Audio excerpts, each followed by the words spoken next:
and welcome back to another episode of Life Changing Challengers. Again, I'm your host, Brad Minus, and I am extremely lucky and just overwhelmed right now with having Sophia Torrini with us. She's a clinical EFT practitioner. She's an NCS certified trainer. And if you don't know those acronyms, we're going to get there. I promise you. But either way, Sophia, how are you today? I am very good, and thank you very much for the invite, and it's an honor to be on your show.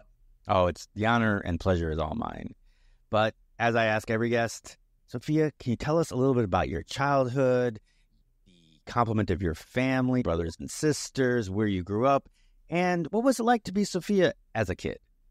So I was born in the States, in New York, and my parents were Greek that came to the States, and I was born in New York, out in Long Island, and my brother was already in boarding school when I was born. There were 4 kids, and then it was my sister, my other brother, and I'm the last. And I stayed till I was 5. My mother was not happy in the U.S. She wanted to go back to Greece. She's Greek. And I moved. My sister left when I was 2. She was sent to boarding school. So I pretty much grew with my other brother, who's 6 years apart from me. And the 2 of us went to Greece with my mom, and my father was left behind to close his practice. That took 7 years. So while I was in the U.S., I was pretty happy and content. But the transition to move to Greece and be put in 2nd grade, even though I could understand Greek, was a rough adjustment. And obviously I was missing my dad. And my mom had a lot of emotional challenges. So I have to say that the move to Greece was very traumatic and very challenging for me. And not having a father for pretty much 7 years. And the conditions had changed because my father took care of me. I was allowed to play. I had everything I wanted. And here now in Greece, he's trying to juggle 2 homes. And my mom had a lot of phobias. So it was challenging. I did well in school. And then I decided to go to a private all-girls school, just knowing how my mother would react if it was co-ed. And it was a very good decision. I must have intuitively picked it up. And the school was excellent because it had a lot of English, because the secondary language in Greek school is French. I spoke a little French, but for this school, it was English. And at some point, because the grading system is different, a grade 9, you decide if you're going to do sciences or if you're going to do the arts. So I chose the sciences. There were very few girls that chose the sciences. And I decided that I wanted to do my undergrad in chemistry. But I also wanted to return back to where I was born. Now, my dad had returned when I was 13, and things were okay. They weren't the greatest. Things were really rough, and he was significantly older. He had me when he was 52, so he was significantly older. My mom was 43 when she had me. So the parents were and I grew up with my brother, and I had this desire to flee. I just did not want to stay in Greece. I was not happy growing up, let's put it that way. I did do 2 years at an American college there, and I excelled. And I wanted to see where I was born. So I came back to the States, but my parents did not agree. So I left my home with $250. Oh, my gosh. Can I ask what you said that your dad was closing his practice? What kind of practice was that? He was a dentist. Oh, okay. That makes sense why 7 years. Yeah. Because he's probably had a big clientele, and he was probably torn between letting them go and stuff like that. And my dad loved the States. He was born here, but had the same thing. He grew up all his life in Greece. So my dad loved the States. It's so interesting that you said that you didn't like Greece, because to us, people had never been there, right? we're always thinking, oh, Greece, paradise, beaches and hills and old architecture and all that stuff. But to growing up in it, it was not what you thought it was. What was the biggest difference? The difference is girls were treated a little different. And that was a challenge for me. Girls don't go to sciences. Girls don't do this. Before I left Greece, I bought a motorcycle. I was 18 years old and I had this big motorcycle, and it was looked upon as something odd. And also, people did not work after they finished high school. And I needed to find a way to buy my motorcycle, but also to leave the country. I had a plan. So when I got the job, the guy was very nice. I was a teacher of English. I said I was 18 because I finished high school when I was 17. And I lied, but he had hired me, and I ended up working for 2 years there. And he was a really good boss and a good employer. And all the kids passed. They had to take the TOEFL exam if they wanted to apply to a foreign school. So that's what I used to teach. And it was a good experience for me to practice my English. I knew English because I was born here, but then I didn't pick it up again till I was 8. Okay, so you went to an all-girls secondary school. Mm-hmm. And then... Right after 7th and on, yes. We call it high school. So I finished elementary in a co-ed, and then the other 6 years was in an all-girls school. Oh, awesome. So, yeah, that's a little different than what I've been hearing, because like some European countries call it secondary school. Some that you've got elementary, secondary, then go on to university, and then we call it high school, and then you called it high school as well. Okay, great. So that kind of gives a little bit of a nonchalant, trivial piece to anybody out there. And so, all right. So you said you went to an American college for 2 years. There was a very good school. It was a continuation of the high school that I finished. And I had excellent professors. And then I decided to come to the States. I was accepted at various schools, but obviously I didn't have the funding. And my first year in the U.S. was very rough. I had a hard time finding a place to stay. I was going to stay with someone that I knew. It didn't work out. So I ended up cat sitting. I would move till finally about a year or year and a half later, I found this lovely girl who was a student at Columbia University, and I ended up sharing. I had the living room and she had the bedroom. She turned out to be an absolutely lovely person. And I had some temp jobs that I got, and then finally a Greek physician said to me, why don't you come and work? I was already working for another Greek physician, an OBGYN, and he says, why don't you come and work for me, and I'll train you to become a manager, and I'll train you to do insurance. And that was the best thing that ever happened to me. So I would go to Astoria, where the Greek community is, and work in dermatology, and he's still alive. He's an absolutely lovely man, and I worked for him for 7 years. And that's a lot. That's how a lot of people get into healthcare, right? They get this idea, they get this back job, front desk or insurance and billing, and then they're like, oh, this is neat, and they get to get a taste of it, and they're like, wait a second. And then all of a sudden they move in. You find that EMTs become paramedics, and then all of a sudden they want to go to medical school. Billers that all of a sudden become administrators. And so it's pretty neat. Yeah, that's a common thread that we've been finding in the healthcare industry. And he had a lovely nature. So he was into dermatopathology, and he was here was not to sell products and do cosmetic stuff, but how to help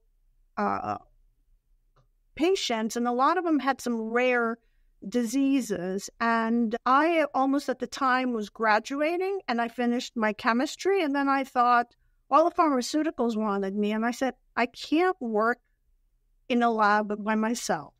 I realized at this point, this is not for me. And I had done also some computer science on the side. So I temped for a little while, and then I ended up working for a methadone program in New York City. So where did you end up going to school in the States? I went to Hunter College. Okay, Hunter College. Yeah, that's well known. Yeah. All right. So you got your chemistry degree, and they wanted you to go to the lab, and obviously you weren't ready for that. I know a lot of people with the chemistry degrees like that, pharmaceuticals, end up going into pharmaceutical sales, which is big dollars, huge. but it sounded like you were more interested in like helping people. The healing aspect. My father had that attitude. There was something that happened as a child, I think, that impacted me. When I was 4 or 5, there was this little kid on the block we used to bike, and something happened. He bit his tongue, and he cut it in half. Oh. So I remember that, and my father took the kit in and stitched the tongue, and I remember witnessing it. And of course, the child ended up being fine. Even though he was a dentist, he decided to do that. In those days, you could do the Good Samaritan work, because we're talking before 1970, and I just appreciated it. I also had an accident, and I saw how my father handled it so calmly. I used to play. There was a door, and it was a glass door. You had your wood door and the glass door, and there were 2 steps to go out to the street. And as soon as you opened the door. And so I would run from his living room where the clients were, the waiting area, I should say, and press the door, and the door would swing open, and I would jump the 2 steps. The last patient that came in locked the door. So I went through the glass. Oh. Yes. And the client started screaming, but I do remember so clearly, my father came out so calm. He took the big glasses off, wrapped towels so the bleeding would stop, and then he took me to the hospital. And the calmness that he had, I think, intrigued me. And it left me a very positive image without the screaming, without panicking. Why did you do it? There was no questions. Now, my mother went crazy. That's a different story. But I ended up having a collar for about a whole month, and I was very lucky because it would have cut my trach. But I think that left me an impact, and I always knew there was a healing attitude. So when I realized chemistry is not the thing, I took some nutrition classes. I was very fortunate to have a doctor that I knew at Columbia Presbyterian. He says, you know what? Why don't you come a day and spend a day on the nutrition floor? And when I saw it was just managing the food, I said, no, there's no way I could do this. So that was out. And I ended up getting a job in methadone maintenance. And so I liked it. I did a lot of administrative work, a lot of computer work, and then supervising people. And I had a very lovely boss who's still my friend today after so many years. And I decided then afterwards I was going to do my master's. Nice. Let's kind of just step back real quick. Just so you said it's methadone maintenance. Correct.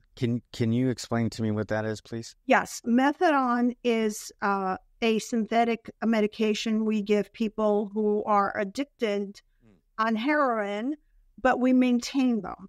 So they would come every day in the clinic every morning, take their methadone, so it blocks your desire to want heroin. Okay, so it helps them through withdrawals and that. Yeah. The program, though, that was designed, and there were 23 clinics, and I would oversee these clinics, and we're talking, we had 9,000 patients. So we had a pretty big census, and it was a pretty big job for me, very good job for me. And I learned a lot seeing what the medical model looks like. With methadone maintenance, and I'm just curious, we're gonna keep going, but I'm just absolutely curious about the methadone. What was at the time, and I know this was a little while ago, what was the success factor on someone being on methadone versus somebody doing cold turkey? Or I will discuss that when I finish my master's degree. Oh, okay.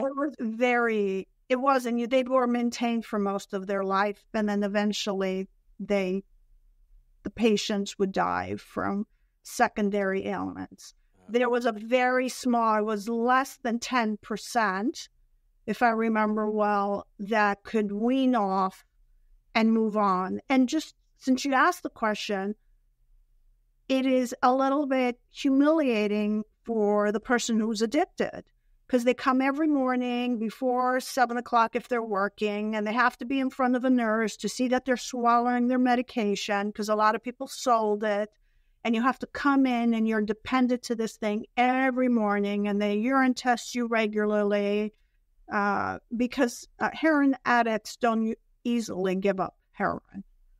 So, and there was a big population that would find ways to, first it was pill and then we went liquid, but somehow even managed the liquid to spit it out and then sell it. It was crazy stuff. And then some of the nurses, we had to put, once we went to liquid methadone, we had to test to make sure that the methadone that they were given wasn't diluted and no one was taking the methadone. So on the side of the clinic, a few blocks away, there was heavy selling on Friday night. So you would sell the methadone to get heroin or get something else. Oh, geez. So methadone was there to make sure that they're going to be able to get better, and they were supposed to be able to like wean off of it, but it ended up being addicted to either methadone or finding a way to sell the methadone so they can get real heroin. Oh, wow. What a catch-22. But there was a good group of patients. I can't remember if it was 10 or 15%, and it was an honor. It was given to me. It was a real honor. It was given. They were called aftercare. So these were patients who actually turned their life around. Let's see what the number is. It was 150 patients, I think, from the 8,000. So that's a very small number, right? That I would review their charts, and they would come and pick up their methadone for 15 days. So every 15 days, they would come and pick up their methadone and take it home. And they turned out to be very successful. CEOs for big companies, they literally had turned their life around. But it was a very small number. That's amazing, right? Because here you are trying to manage people getting one dose at a time every day, yet you give 15 doses to somebody who really wants it, and they don't sell it or anything. They use it and they become successful. That is such a dichotomy, but it does make sense. Somebody who wants it, somebody who really wants it, they stick to a program. The program works. So what did you end up getting your master's in? I got my master's in public health and epidemiology. So I decided, I got accepted to a few schools, and I went and visited a couple in Scotland and also in the UK. I was accepted in the US. I wanted an education similar to the Greek educational system. So there's a difference. In the US, we do multiple choice, and your master's here is you do your master's, and then at the end, you either do a test, a cumulative test, and you got your master's. And I think at the time there was or an option of a thesis. Now in the UK, you have to do both. The difference was it wasn't multiple choice, and they wanted to see your critical thinking, which is what I had been raised. So what I have to say from my Greek culture, I learned critical thinking. So when you had a problem in school, I had never seen multiple choice till I came in the US. I didn't even know what it was. You had to derive your answer. So all of your tests were derivation. And it was similar in the UK. So I was drawn to that, and I ended up going to the University of Edinburgh. Now, I gave my notice. My boss said, I can't hold your position for 2 years. So when you find something else. Wow.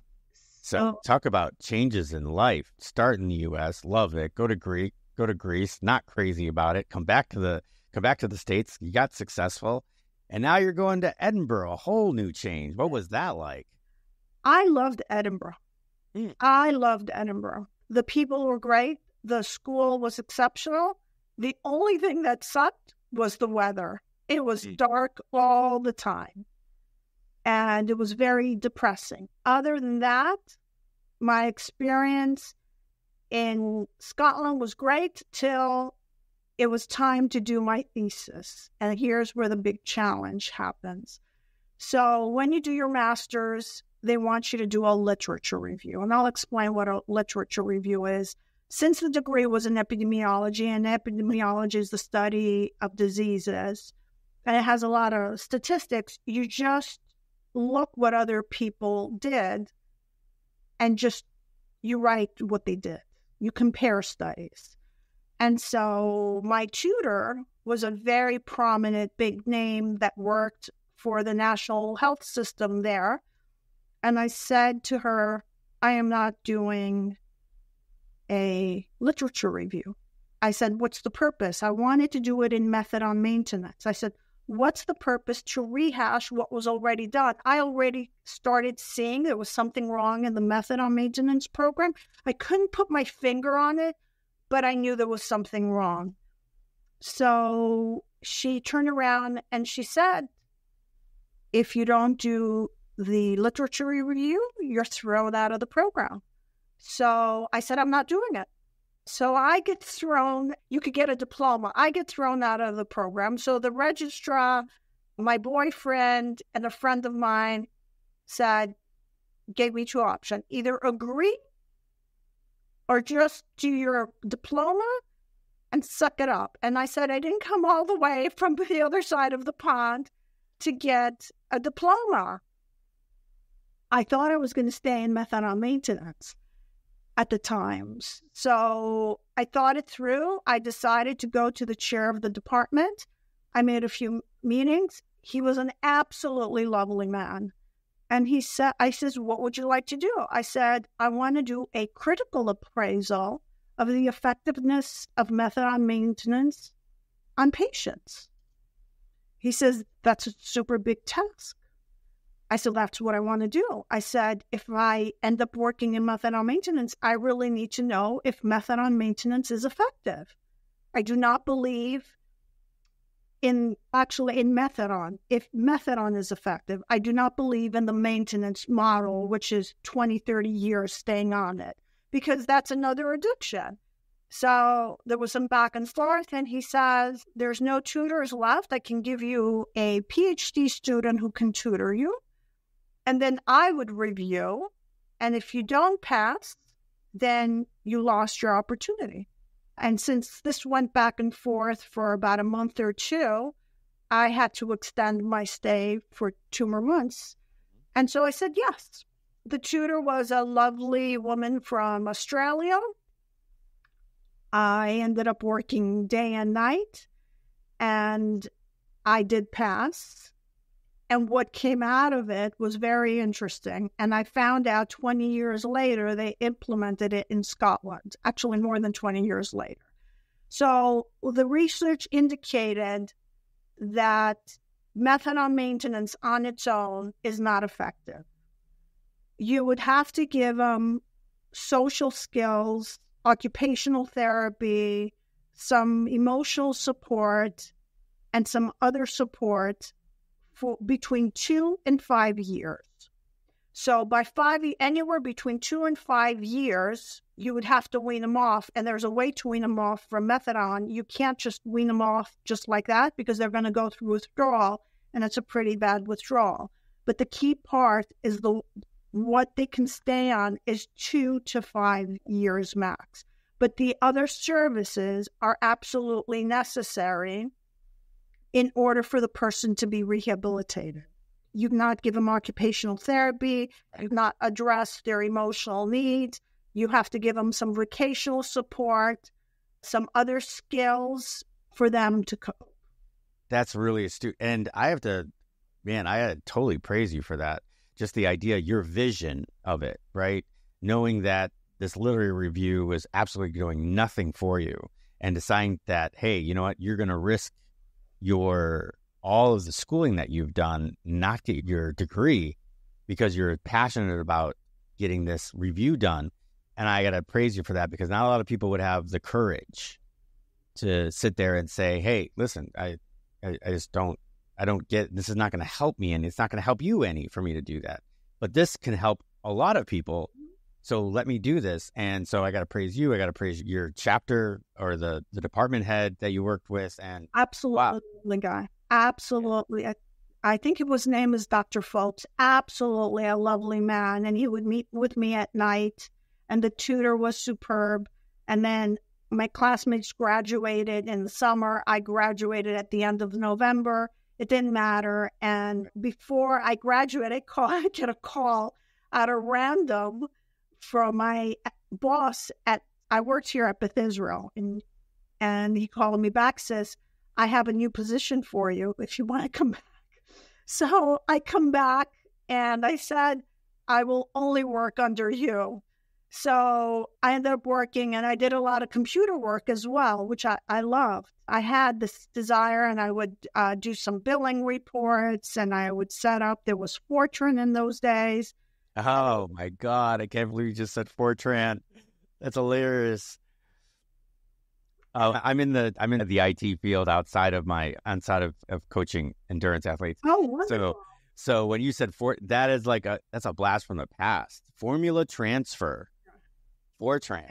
Wow. And I did some assembly at Hunter. I would read the dump. I had a minor in computer science. So right. I always had an interest for both. So I get the job, and then he leaves. And the new boss, who I knew, I could not deal with. It was just pushing paperwork. And he was very innovative. He really cared for the patients. And so I get recruited to go to Greece to set up the methadone program in Athens. And so I end up going, but I did not last. I stayed 30 days, and I just packed my stuff. And it was a heartbreak for me to leave because I loved my parents, right, but I could not fit in the system. The system was not catered really to help the patients. So I said no. And then obviously I was very young, and then they needed favors on the side of other nature that I don't want to discuss on the show. And I said, I have to get out of here. So I felt bad because my father had gotten sick. So I left. Wow, because the way you talked about Greece, I know the idea of you starting a brand new methadone program was probably completely just totally up your alley, totally something what you wanted to do. But with the way you talked about how you felt in Greece, it's almost surprising to say that you actually even went back. So that's super interesting. It's your power to help the people overpowered your sense of environment. The culture is absolutely lovely. The family system is very good. Rules and regulation are whatever the politician wants. So, and I think the limitation as a child growing up or a teenager is I had other ideas. So it was a very structured, you have to fit the norm. The female has to behave a certain way. I have nothing against the people in their hearts, and their kindness is superb, absolutely superb. And one thing is they know how to enjoy life. And the food is very good. My challenge was the girl or the female had to follow those rules. Otherwise, it was frowned upon. And that, I think, was my challenge, or to have other ideas. No, it can't be done this way. I think I intuitively was picking up because my schooling in Greece was superb. I cannot say anything about my whole years of schooling. My education was 10 times excellent. I don't think I could have had this education in the U.S. I think it was this thing, you have to fit in your role. That was my challenge. And you can't have other ideas. At the time, we were all being raised as Greek Orthodox, and I clashed with the strict religion. I think that it's not that I had anything against the people. The people, I still go back and visit. I have friends. I have my elementary girlfriend, and I have other friends that I've kept for all my life. It was being different and not doing the status quo. I think that was the challenge. So were you saying that if you were to stay in Greece, that you probably wouldn't be able to do what you're doing now, or even be able to complete Correct. what you wanted to complete. I get that. Is it still that way? It's opening up, but there's no openness. Like here, people are really open for alternative modalities. Right. That still has not, if the doctor said something, that is it. You need to follow what the doctor, not even think about another possibility. And I think that's where my challenge is. It has nothing to do with, they've been programmed in a certain way. And the growing up was so homogeneous that the correct God was Greek Orthodox. And I answered one day, and they frowned up. I was pretty much young. I said, I personally did not meet Jesus. How do I know this is the right thing? Once I meet him, I say, I'll make that decision. Now I believe in Christ consciousness. I do not believe in a religion. I believe in the divine is in the person. I you know what, I'm like right there with you on that. So I grew up Jewish actually, and I still was catered to that as well. So that's something we have in common. All right, so you leave Greece, and you weren't there that long, that you said, but there was reasons for it. And what did you end up come back to the States? Yeah, and I tempted for a while, and I become a network engineer for Novell. And wow, now you're really going back. Novell, wow. And I became both an engineer and an administrator. I did 4, 5, and 6, and I really loved it.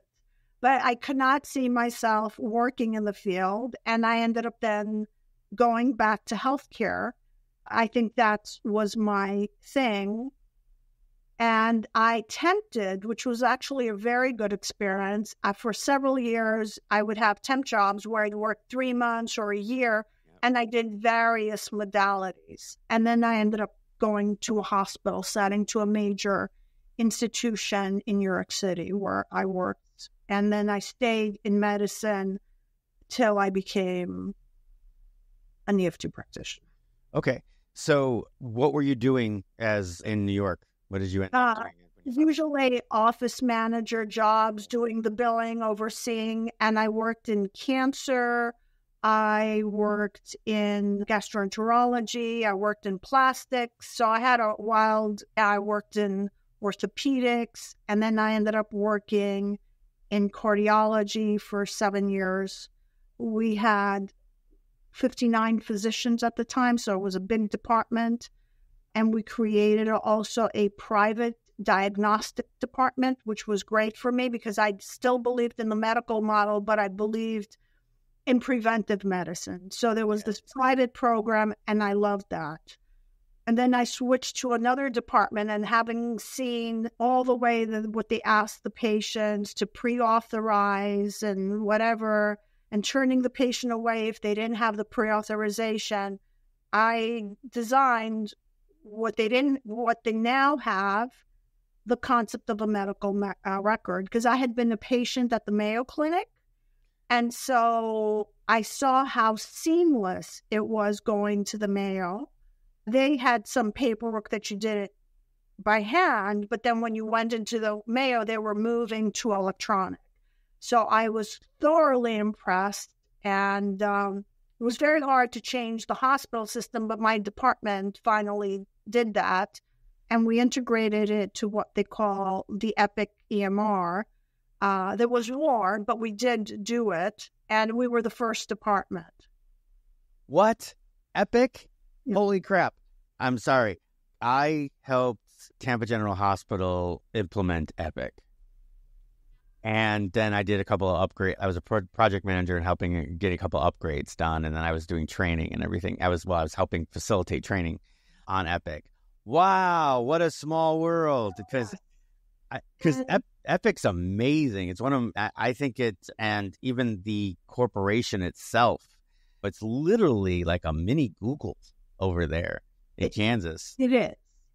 So in 2005 and 4, they had all this stuff in Epic, but you had to come into the hospital to fill out the forms. My whole thing was to pre-authorize it. So I wasn't super good, but I wrote a query in DBMS with a friend of mine that when the patient got registered on the phone, it would go and check if the boxes, because it was IDX to Epic, so that we didn't have Epic, the whole thing. Epic was the EMR. The registration is an old, antiquated system, IDX, and there was war to push it out. So someone helped me to write a DBMS query, and since I had done some languaging, it worked great. So there was a report that would come 3 days out to the registration team saying, the insurance is not right, or the insurance is right, this is their copay, and here's the pre-authorization. So that reduced our no-show, reduced pushing the clients away, and the flow, because we saw in a small department, we saw 98 to 100 and something patients a day. That's a lot. Yeah. Holy moly. So, but you were at the Mayo Clinic for a reason. Yes. So prior to getting the job, just before I got hired for the hospital setting, I was not really happy in my life. I always kept myself busy because I didn't know how to handle my emotions. So I had a very abrupt ending with my significant other that put me in a spiral. And I did not know how to process my emotions at all. And I'm looping for 3 years, and I really am not happy. And I just wanted out. I could not see any future, even though I had many partners before. But something about this particular situation, and I just couldn't get an act of me. So all of a sudden, and I would never go to the hospital or ever get sick. I was never sick. I was exceptionally healthy. I used to run every day, and I'm in severe pain. And a friend nurse says, you need to go to the hospital. I was resistant. I could barely get out of bed. Literally, there was so much pain. And my physician, I called him because the pain was in the abdomen. Great physician. He says, I'm going fishing. I said, please. He says, I can't see you. I said, and my boss, who was a surgeon, said, you need to go to the hospital. He was actually visiting Florida for a conference for a day or two. And my friend nurse takes me and they say, you need to be operated right now. And first they said I had appendicitis. I said, no. Then they came up with other things. I said, you have it wrong. And then they said, you have interception. And I said, no, I don't meet the criteria. I don't meet the H group. No, this is what you have. I was already now on morphine. I consented to a surgery I did not need. Oh, geez. And just the fact that you had been around it. And this is what I was talking about before, is people start in a very small position, a very entry-level position, and all of a sudden they get really interested. Mm-hmm. And they start taking in all that knowledge. And that's just like what you did, because you knew as they were pledging all these different diagnoses to you, which to me, that was the fact that they kept getting it wrong. That's a red flag. But the fact that, but you're still in pain. So I was in excruciating pain, but I didn't match the criteria. It's a condition that happens in babies or people who are in their 80s or 70s. And I was in my 40s. I was actually turning 40. So the surgery takes place. I go unconscious. I was going to be reopened again because they took up my organs, put them back in. They couldn't find this interception. And I developed secondary conditions. To make a long story short, my lungs collapsed. I got pleural effusions. I got septic. I had a fever from before. That I did have, but now I can't breathe. And I did not like the mask and the stuff, and I wasn't a very compliant. I couldn't breathe with it. And they said, you have a few days to live. And my boss came to me, says, you need to make arrangements. I can't be the one to do it. My brother was in Greece. So at that point, I was so depressed. I said, I don't really care. I might as well just go. I'm out of this world. But somehow I'm not dead yet.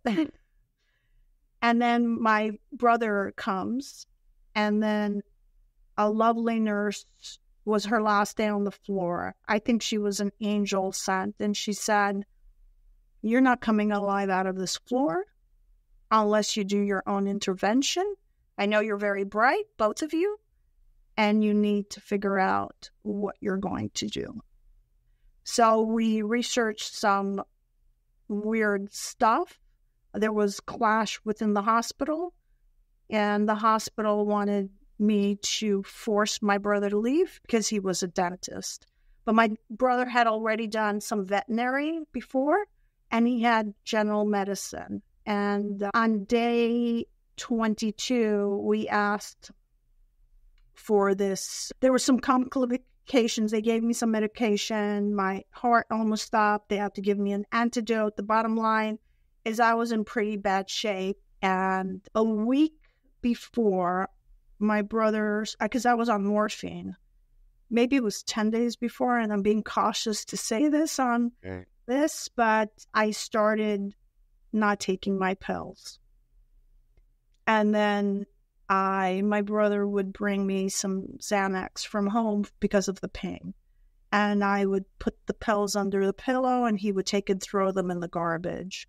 And then he removed my IVs. And there was a blood transfusion that I reacted, and he did not want me to have the second blood transfusion.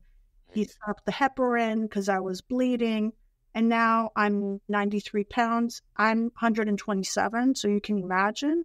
Yeah. Pretty bad shape.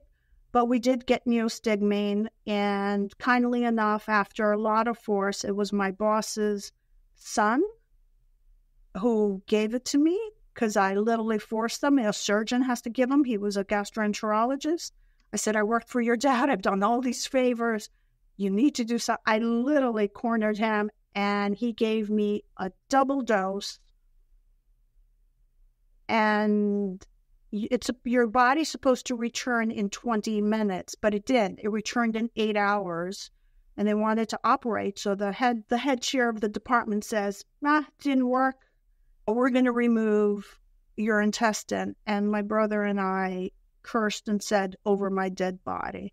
He says, "By Monday, she'll burst." He says, "If she burst by Monday," this was a Friday. And my brother gets angry, and he says, "Give her a chance. Her body hasn't worked in 22 days. I know what the textbook says."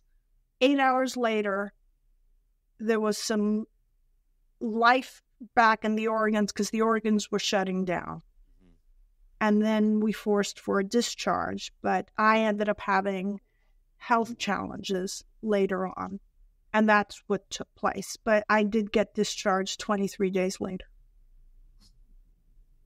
So they tell you you've got this inception, and they keep giving you possible diagnosis. They come up with this. They do this surgery.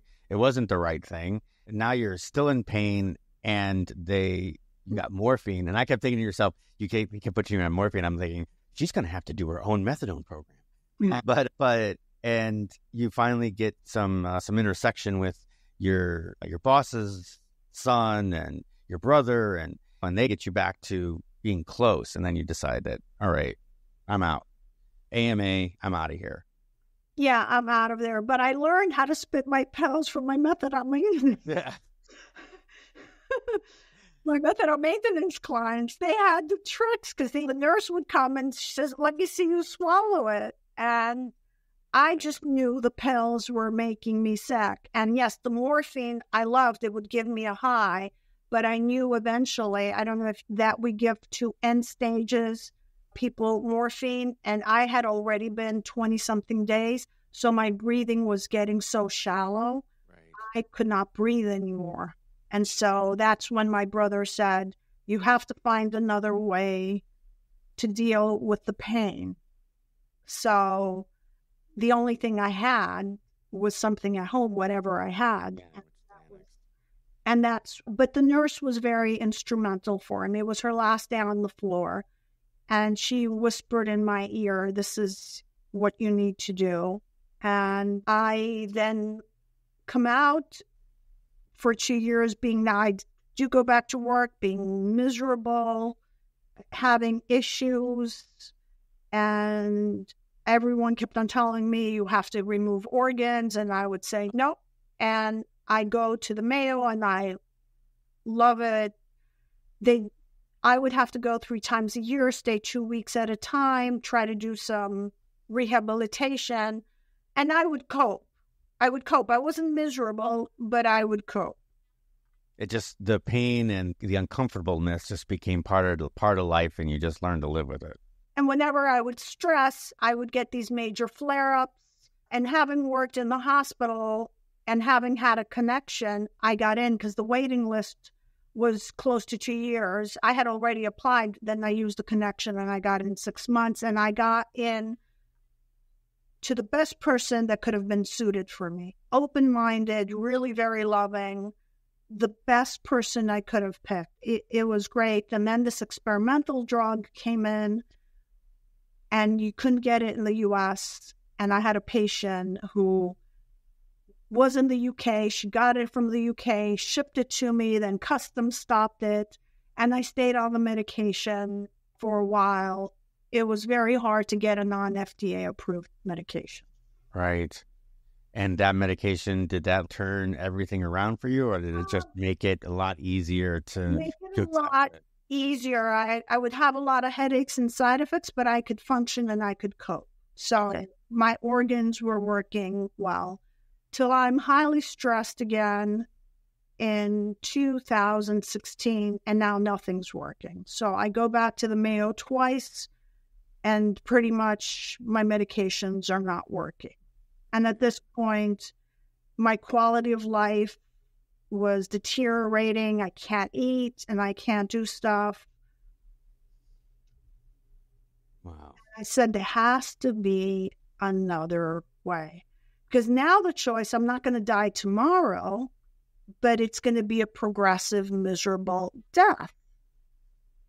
So, and my partner was so loving. Same partner that I was devastated from years ago, we ended up coming back together. And it was the best support I could have ever had. And he looked at me and he said, "Did you ever consider if you're gone, how it's going to affect me?" And that was the turning point. That was the turning point. I said there has to be another way. So what did you do? How did you go about researching that? I started researching alternative, but I do want to add one thing. When I had these crazy ideas, all my Greek friends said, just remove your organ. And he would say, when I ended up at the Mayo, you do. I know you're going to figure it out. You do what's right for you. So he always supported my ideas, which I think was very instrumental. So when I decided to stop doing certain tests and whatever, he says, if you feel let them help, don't do them. And I didn't do them. So I went online and I did some research, and I bumped into Dr. Joe Dispenza's work. Dr. Joe Dispenza, yes. And I read all 4 books, and I would repeat it to my partner. He says, "You're really into this." I said, "I don't know, something about this is really making a lot of sense." So I tried to get into an event. It was sold out. I had to fly to Brighton.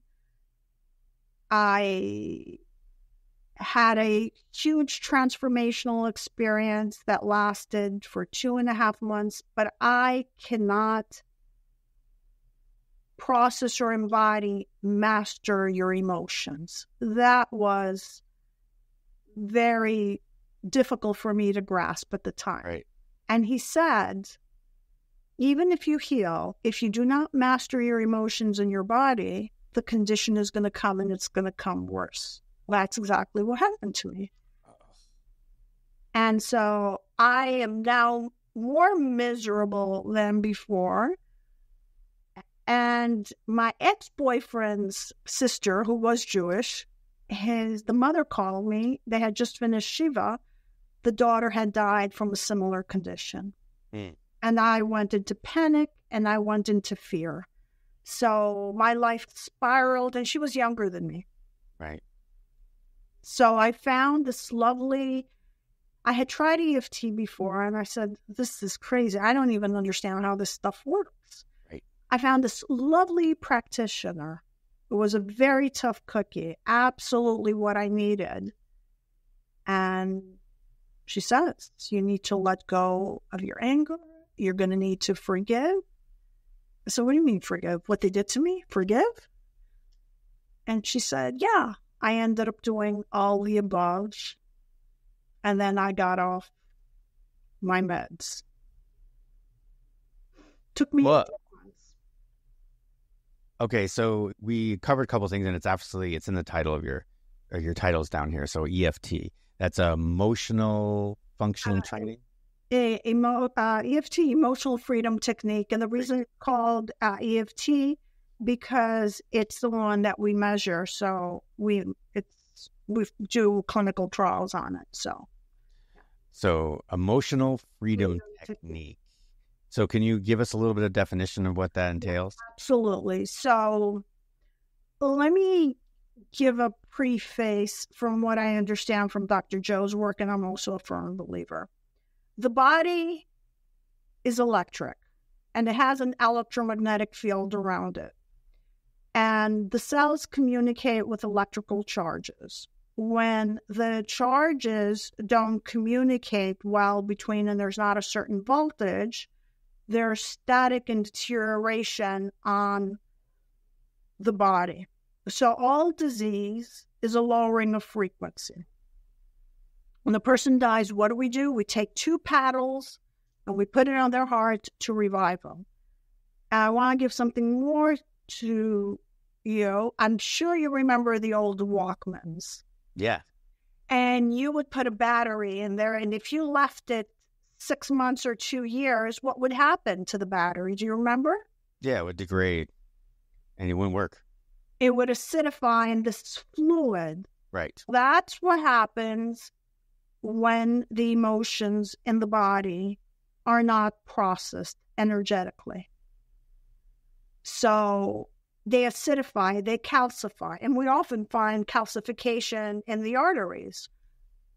So emotions not being, what are emotions? It's energy in motion. And what is energy is information. So the emotion is carrying information. Emotions are meant to be felt and let go, not meant to ruminate on, which is what I did before I got sick. I was ruminating on my emotions.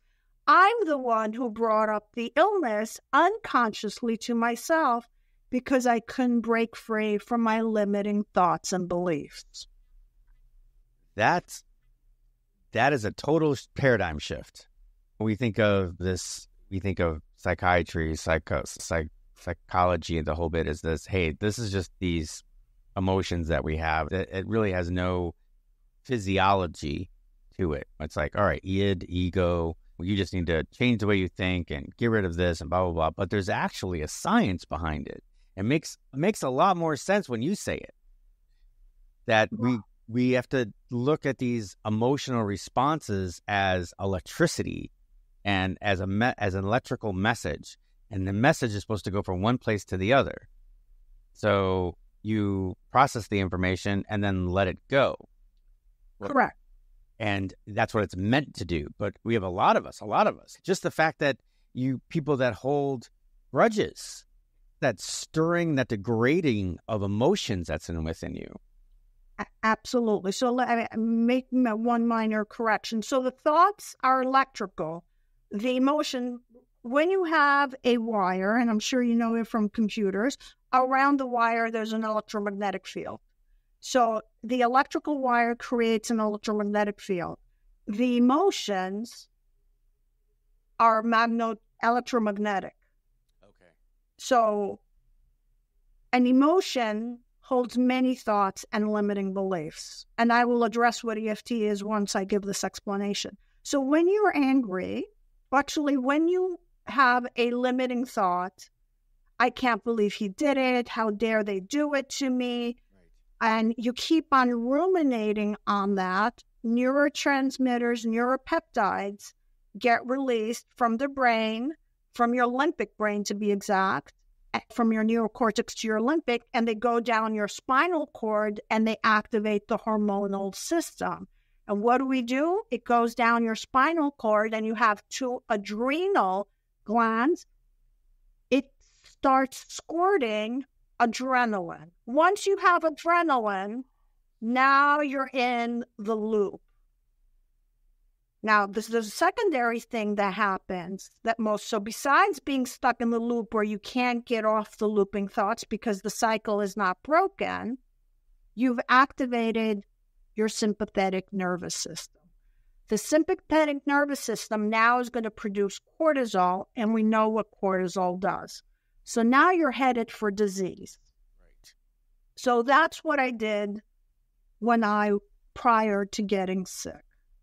I was just doing this unconsciously. So EFT, what is it? It's a combination between cognitive therapy and tapping on the acupressure or meridian points around the body to shift or to move energy. And what EFT does, the research indicates, it downregulates six genes of stress. One of them is cortisol. It resets the amygdala, which is your fear center.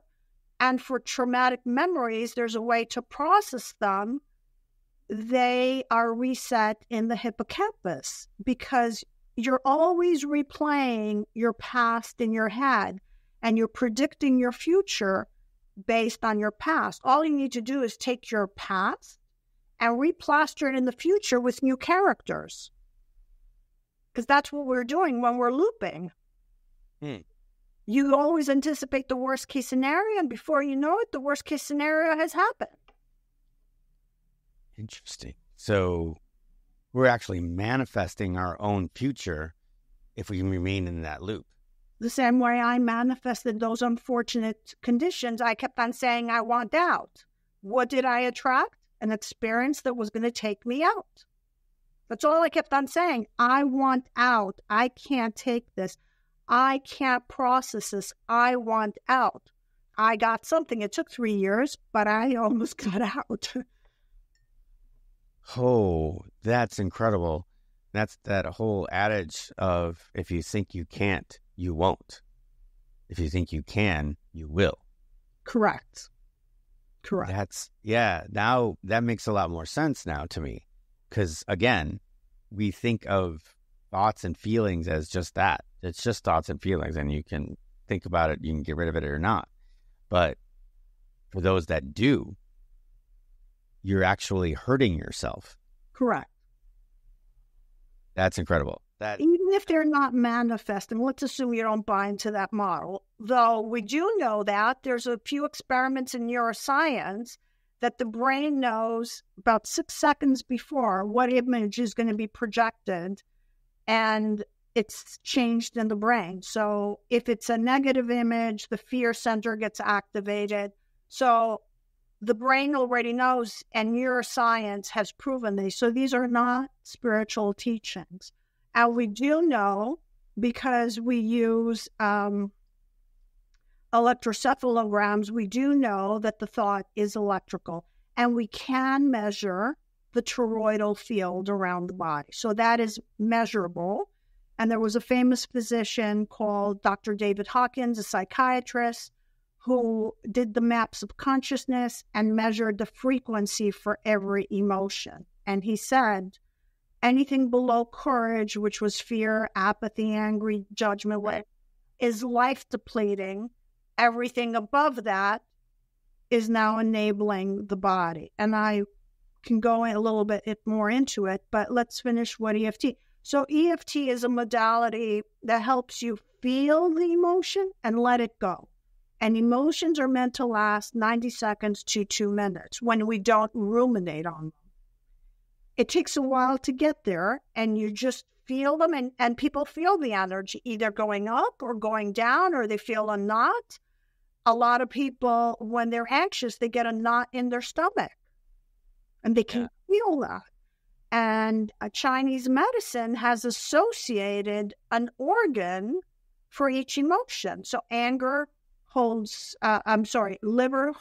anger, the kidneys hold fear, the hearts hold heartache, and certain conditions have an emotional story besides it. So I also had pneumonia in the hospital. So pneumonia is feeling powerless and being attacked from the world and not being able to cope.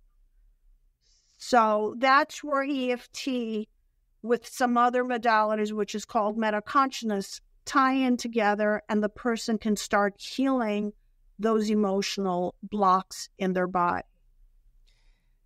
I'm flabbergasted here. I'm mind blown. The idea that you had mentioned that emotions were meant to be felt and let go in 90 seconds to 2 minutes.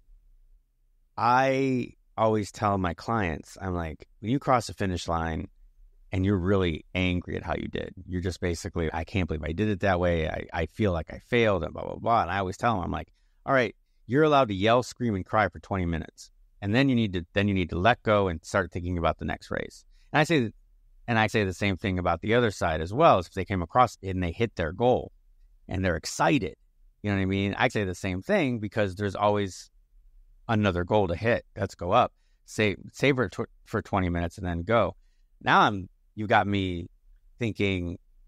Now I need to tell them, all right, no, you get 90 seconds to 2 minutes on the negative side, and you get 20 minutes on the positive side. You can't do that in the beginning. So eventually this is going to come naturally. In the beginning, my anger would last for weeks. Right. Okay, so then I shortened down to days. Now, I don't always get, like this morning, depends on what emotion. This morning in meditation, I was able to see the grief come and leave when you sit with the body. The key here is not to tell, we can just tell them how long they're meant to last, but we can't force them to it because they have so much accumulated emotion from before and it's a learning experience. So the focus should be, once they're aware, how long you're going to stay in it, and then let the person, because I went down gradually. You can't. The person can't, because now we're going to shut them down. What do you mean? I can't do it in 90 minutes. Brad is nuts. What do you say? 90 seconds. What is he saying? There's no emotion that can go. To take it further advanced, the Buddha has some information where he breathes into the emotions and he pushes it out. I am not as evolved to that point to do that yet. But that's the ultimate goal. All right. Okay. So that I will say that when I was given that, when I was told, hey, listen, you're done with the race, you didn't feel good about it, and you just feel like you just totally failed, you get 20 minutes. That was the best advice I ever got. One of the best advice I ever got, because I literally timed myself. I come across and I'm like, God dang it. And my coach was like, you're allowed to yell, scream, cry, blah, blah, blah, blah, whatever you need to do. But when that timer goes up at 20 minutes, it's time for you to start looking forward at that point. And that was some of the best advice, because I would ruminate it on for weeks. Now, it wouldn't be as emotional. It wouldn't be like pulling at my heartstrings or anything. It would still be there. Like every time I'd think about how badly I did or where I tended to fail myself, it would still tug here. But afterwards, when I was finally given this told, hey, set a timer, you get 20 minutes and you're done, I would still maintain the lessons, but it wouldn't feel it. I wouldn't feel it anymore. It would just be, okay, this is what you did. This is why I came here. So let's put some training sessions together so we can get better, stronger, faster in that situation. So the next time you're in that situation, you won't have to go through what you did. So when you cross the finish line, you come back and you're smiling again. That's what we want, right? And that's what I tell my clients. I'm like, I don't care how you did, what the time was and everything else, but I want you coming across the finish line smiling. If you're coming across suffering, that's not an emotion that we want. We want you to come across smiling. So you might not have done as well as you did the day before, but you felt great. That's personally my methodology? It's an excellent methodology, and the key here is you gave them something reasonable, 20 minutes, and we call that the refractory period. That's what it's refractory period. Okay, cool. So it's considered emotional intelligence, being aware what it is, and they're going to say, I'm not going to stay in that. And eventually, after the 20 minutes, you're guiding them to something positive. Now, let's address why this is crucial. So when you're in an angry state or these other emotions that are lower in frequency on the map of consciousness, anything below 200, your brain waves are beta brain waves. And person, when in beta brain waves, cannot see solutions. The voice in the head is in your head, and you can hear it 24/7 judging you. And the body now is already in a sympathetic mode. There is no healing that can take place. Why? Because when you're in the sympathetic mode, we were programmed based on survival, the blood to go to the extremities, the pupils to dilate, and the gastric juices to stop down, to slow down. So what does it do to the body? There's no way you can digest any food. Why most people nowadays have all these conditions digestive-wise. So we unconsciously have activated the sympathetic nervous system by thought, through our emotion, by feeling angry, or shame is actually even worse than anger, because it's more life-depleting on the maps of consciousness. And there's no way the body is going to heal, because when the sympathetic nervous system is activated, it's designed to do three things: to run, to hide, or to fight, because it was created if a tiger was going to chase you. But in this case, it's not the tiger, it's your coworker who activated you, and you think it's normal to ruminate. And we watch these reality shows, and we watch all the stuff on TV, and we think it's okay. And I'm going to use something from Dr. Joe's work. When psychology tells us that these feelings are normal, they're not. Your true essence is meant to be in joy and peace. That's what you were created in the image of divinity. That is your true state. Unfortunately, that is not where we are. So how do we change it? Just exactly as you said, but we want to change our brainwaves. That is the key thing. So athletes go into a flow and go into a zone. Their brainwaves is an alpha. That's when they can mentally see stuff, visualize something, or imagine something. It doesn't have to be visualization. And what do they do before a race? They play the race as them succeeding, but they also watch where can they be an obstacle just in case it hits. So they're doing a mental rehearsal so they can be perfect. That is exactly what they're doing. And there's an experiment that actually shows that mental rehearsal is as effective as real practice, because the body doesn't know the difference if it's a real life experience or by thought alone. So now you have the person in alpha brains, the sympathetic nervous system has been turned off. Now you have the parasympathetic, which is rest and digest. So the blood returns back into the internal organs. And where are most of the diseases? For inside the internal organs, because the blood has gone to the extremities. There's no blood flow. Genius. So we want to be activating our parasympathetic nervous system. Not that our sympathetic nervous system is not going to be activated at some point, but we need to temper that down. So techniques that meditation, those are these techniques to actually activate the parasympathetic. Change your brain waves first. EFT releases emotions and it puts you often in an alpha state. Breath work, but when we talk about breath work, you've seen a person who's anxious. They see something guess what happened? That traumatic image did not flow to leave. It got stored in my tissue because the breath stopped where my diaphragm is. Right. What do the yogis do? They do a full cyclical breath. They always breathe in the belly. Why did the Buddha have a belly?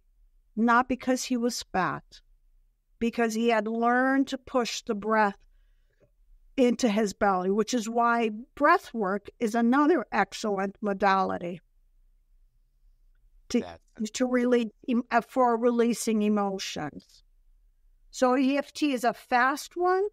Breathwork is as equivalent, depending what the person. I often use both, but I personally have found, and the research has found, that EFT is one of the fastest. There's other techniques. There's a lovely technique, the somatic experience by Peter Levine, who's a physician, where they take you through a process and you observe and feel the emotion in the body.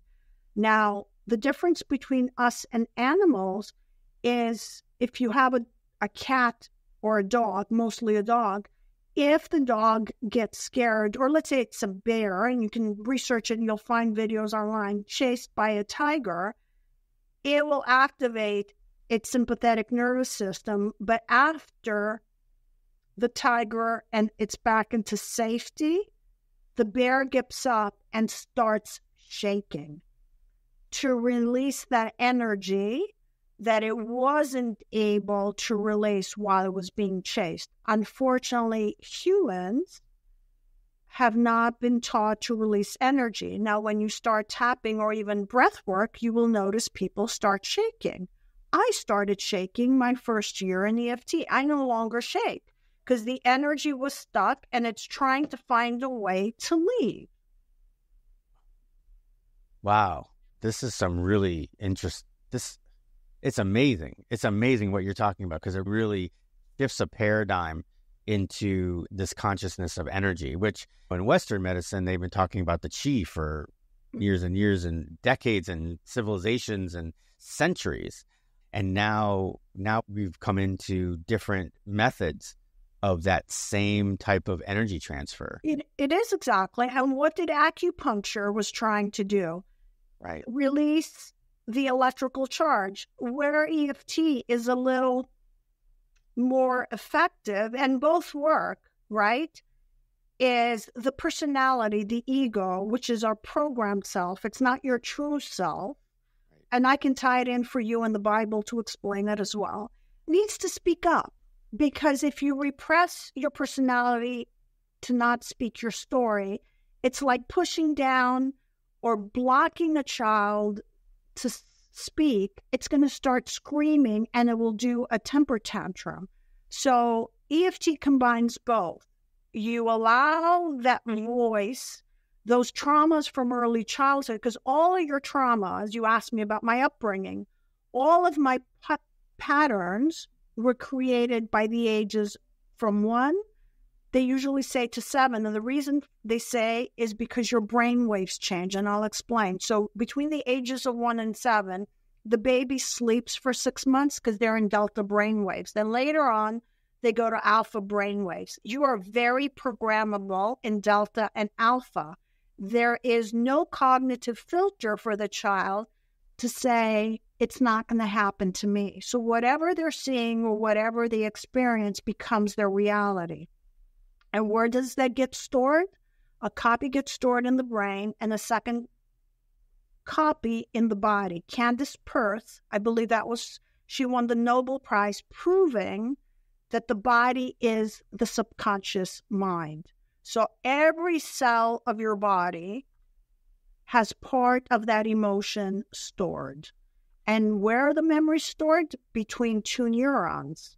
I'll explain to you how you can prune those 2 neurons.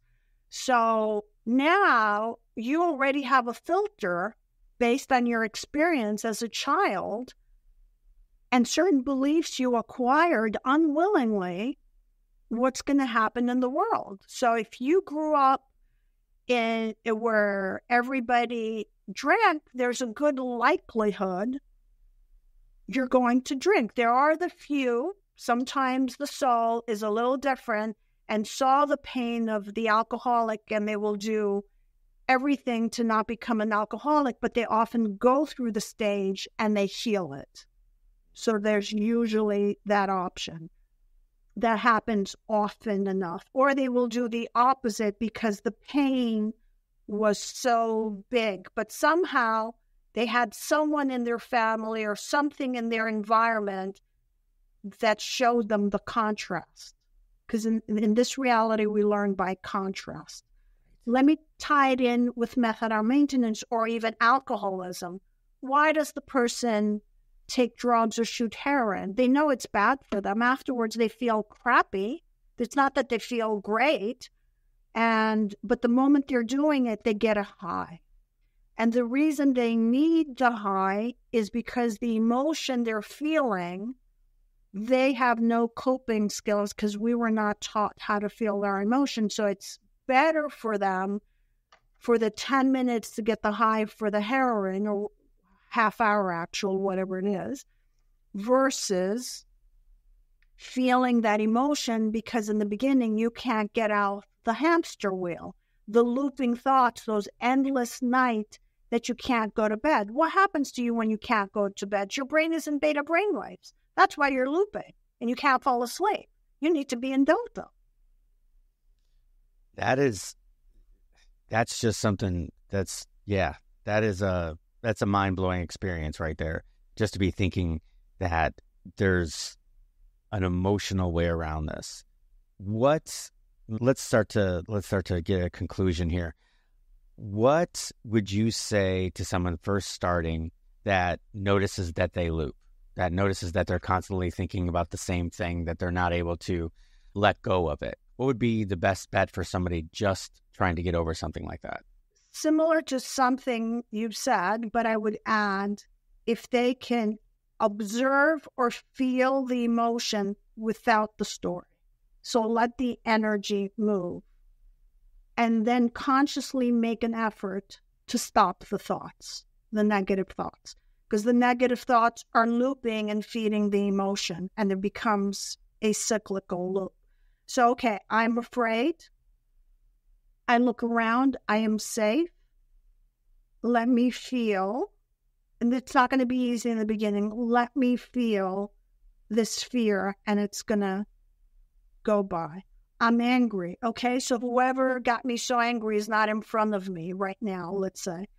Okay, let me stop the story, what he did to me, how dare he do it, and all these things, because that's creating neurotransmitters and neuropeptides that are going to feed the emotion. And let me just, where is it in my body? Put my awareness on it. Just feel it. You want to hit a pillow? Go ahead and hit a pillow on a chair. Don't go and hit a person. And I don't suggest call the person and start cursing them. I do not recommend any of the two. Just feel it. Just observe it. And they will see over a short period of time, it's going to leave. In the beginning, it's not going to leave as fast. And it's going to be a practice stopping the thoughts. That's why meditation is so helpful.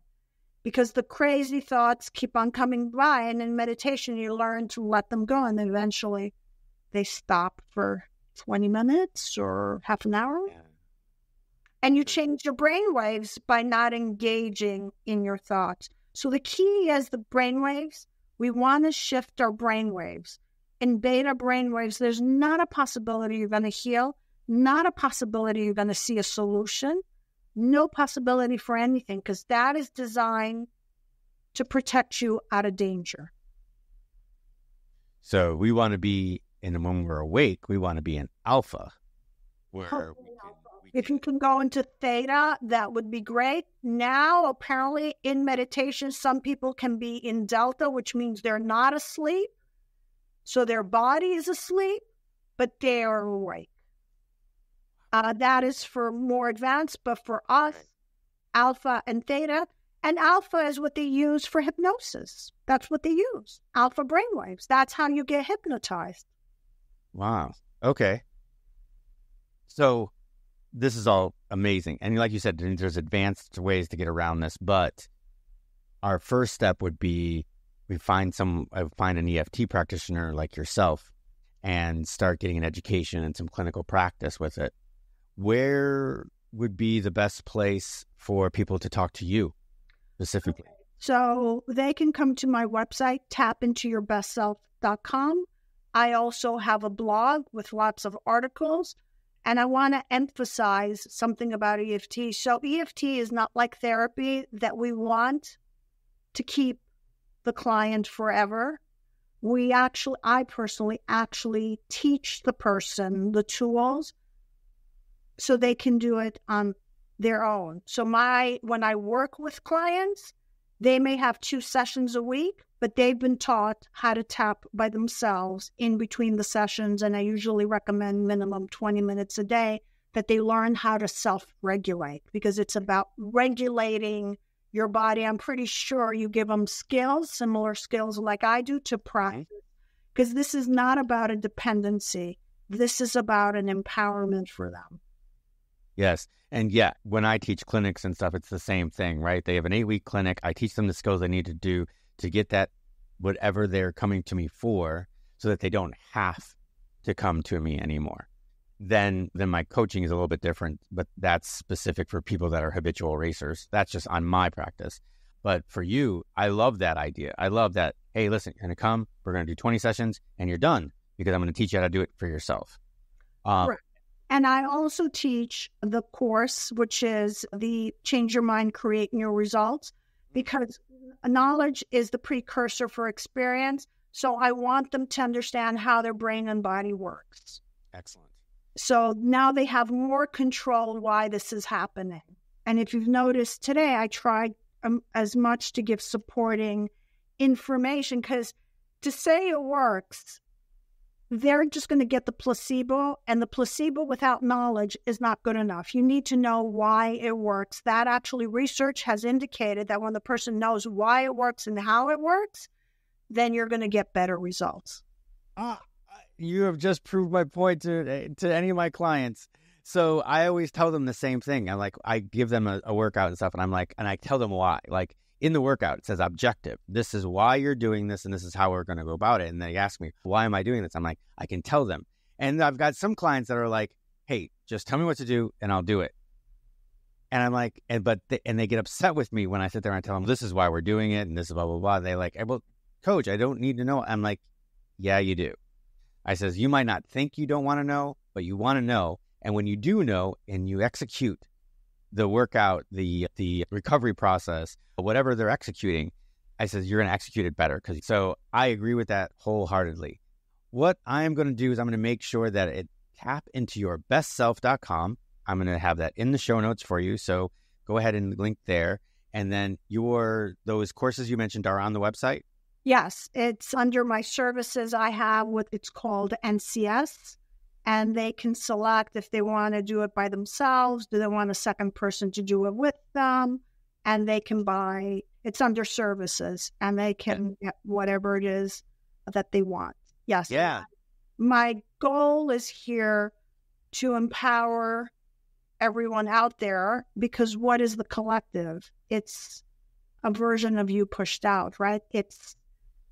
You're seeing the collective based on your own experience. So the more people heal, we're going to have a better future for ourselves to live. So it's a win for all. Yeah, and you know that people are holding on to these emotions a lot longer than they should. All you have to do is watch TikTok, and you can tell there's millions of people out there that can benefit from some EFT and learning how to let go of those toxic emotions. So tapintourbetterself.com and tapintourbetterself.com/services is where you'll be able to link. Tap into your best self, right? Tap into your best self. And then again, link, that's all going to be linked there. And do you utilize social media at all? Yes, I have Instagram. It's called Tap Into Your Best Self. And then I have Facebook, which is tapintourbestself.eft. Okay. So I'm going to make sure that those are linked as well. So anybody can get hold of you. If you have any questions, check out her content. And then if you still have questions, go ahead and slide into Sophia's DMs and ask her a question. But Sophia, this has been so enlightening. Just the scientific / emotional connection that you made for a lot of us, I think is absolutely the most important thing that we can think about, especially in the environment that we're living in today. So you keep doing what you're doing and bringing it to as many people possible, because I think it's so important. It's just so important. So again, thank you, Sophia. Thank you so much. I can't even tell you how riveting and how excited I am now. And I hope the rest of you are all too. I want to thank you for allowing me to be on the show. I also want to add 2 things for your audience. Every problem has its solution. There's always another way out, not the one that we're always being fed. And the body in the right conditions is meant to heal. And every person, no one's excluded, has the same capability. I don't care what your background is. I don't care what you ate. I don't care what your religious beliefs are. The body wants to heal under the right condition. The same way when you fell off your bike, you got the scab on your knee. You didn't sit watching it. You just knew the scab was going to close and the wound was going to close. So I just wanted to say that to your audience, because I want to give them a story of hope versus a story of limitation that we keep on hearing 24/7. And with that, I cannot say anything any better than that. So thank you so much again, Sophia. And thank you all. And we'll see you in the next one.